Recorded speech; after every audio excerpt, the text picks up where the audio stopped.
বন্ধুরা, basic full technique IT ও tips channel আপনাদের স্বাগতম। প্রতিবারের মতো আজ একটি ভিডিও নিয়ে আসছে মাইক্রোসফট এক্সেল। আজ আমরা ছোট একটা টিপস শিখবো আমরা কিভাবে আমরা পাইচিত্র চার্ট তৈরি করতে পারি। আজ এই সম্পূর্ণ ভিডিওটি দেখবেন। ভিডিওটি দেখলে অবশ্যই আপনারা শিখতে পারবেন কিভাবে একটি পাইচিত্র একটি চার্ট তৈরি করতে হয়। যখন আপনাদের বড় একটি ডেটা থাকে তখন আপনারা এই ছোট্ট একটা ভিডিওটি আপনারা দেখে শিখতে পারলে আপনারা বড় যেই ডেটাগুলো থাকুক না কেন সেইগুলো আপনারা সহজে পাইচিত্র যে চার্টটা সেটা সহজে তৈরি করতে পারবেন। তার জন্য সম্পূর্ণ ভিডিওটি আপনারা দেখবেন। দেখেন আমাদের ছোট্ট একটা ডেটা তৈরি করা আছে। এখানে আমরা নিয়েছি মাস, আরেকটা নিয়েছি আমরা অ্যাচিভমেন্ট। এখানে মাস দেওয়া আছে জানুয়ারি, ফেব্রুয়ারি, মার্চ, এখানে অ্যাচিভমেন্ট দেওয়া আছে। এখন সেই অনুযায়ী আমরা একটি পাইচিত্র চার্ট তৈরি করব।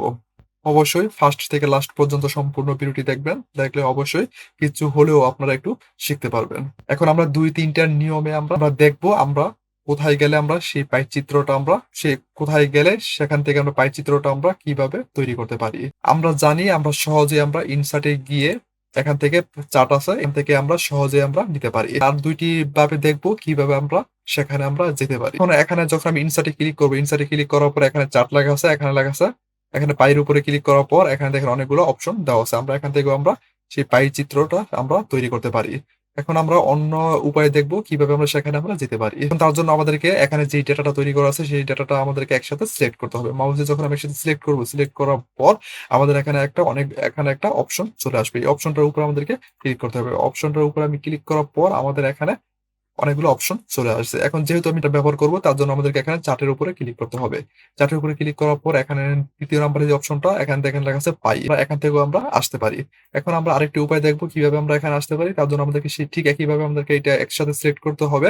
সিলেক্ট করার পর মাউসের রাইট বাটন ক্লিক করতে হবে। তারপর এখানে লেখা আছে কুইক এনালাইজ, তার উপরে আমাদেরকে ক্লিক করতে হবে। ক্লিক করার পর ঠিক একইভাবে আমাদের এই অপশনটার মধ্যে আমাদের চলে আসছে।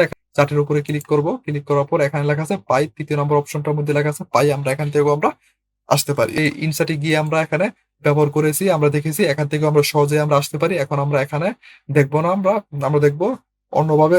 আমরা ওই ২টি উপায় থেকে যেকোনো একটা উপায়ে আমরা দেখব কিভাবে আমরা তৈরি করতে পারি। তার জন্য আমাদেরকে এখানে যেই ডাটাটা আছে সেই ডাটাটা সম্পূর্ণ আমাদের একসাথে সিলেক্ট করতে হবে। একসাথে সিলেক্ট করে আমাদের মাউসের রাইট বাটন ক্লিক করে তারপর এখানে কুইক অ্যানালাইসিস এর উপরে ক্লিক করার পর আমরা এখান থেকে আমরা নিব। তার জন্য এখানে চার্টের উপরে ক্লিক করব। ক্লিক করার পর এখানে পাইয়ের উপরে ক্লিক করব। ক্লিক করার পর আমাদের এখানে যে পাই চিত্রটা সেটা আমাদের এখানে চার্টটা সেটা এখানে চলে আসছে। চিত্রের যে চার্টটা সেটা আমাদের এখানে চলে আসছে।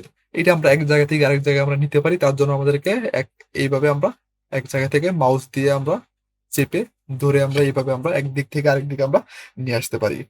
আমরা এখানে রাখলাম। এখানে রাখার পর যে ডেটাটা আছে সেটা আমাদের এখানে মাস একটা হলো অ্যাচিভমেন্ট। এখানে মাসটা এখানে জানুয়ারি, ফেব্রুয়ারি, মার্চ ছিল। এখানে নিচে দেখেন লেখা আছে জানুয়ারি, ফেব্রুয়ারি, মার্চ। এখানে ৬০%, এখানে ৩০%, এখানে ৯০%। এখন যখন আমি এটি খালি জায়গায় যখন এটা ক্লিক করব, ক্লিক করার পর আমাদের এটা সেট হয়ে যাবে।